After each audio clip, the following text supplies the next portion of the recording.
सपनों से खेलेगा। मैं जानती हूँ साला तू तो पी के ले लेगा। मैं जानती हूँ साला तू तो पी के ले लेगा।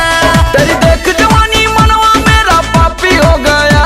तेरी देख जवानी मनवा मेरा पापी हो गया।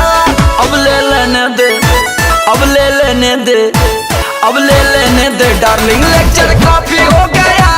अब ले लेने दे डार्लिंग, लेक्चर काफी हो गया।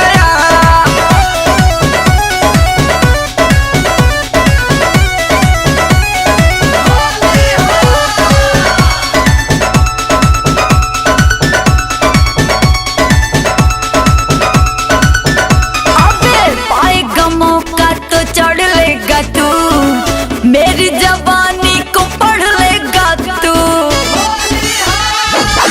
होगी धुआंधार होली बरसेगा रंग, भीगेगा गोरी तेरा गोरा गोरा अंग। ढोड़ी में मेरे तू अपना सुजा को देगा। ढोड़ी में मेरे तू अपना सुजा को देगा। मैं जानती हूँ साला तू तो पी के ले लेगा। मैं जानती हूँ साला तू तो पी के ले लेगा।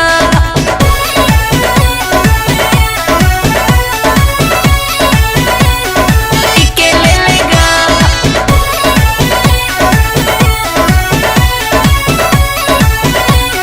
पी के ले लेगा।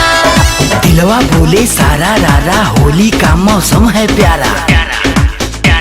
गोरी देर न कर आ प्यार करें, गोरी देर न कर आ प्यार करे, आ हाले दिल इजहार करे। होली के मस्त महीना में चल आजा नैना चार करे।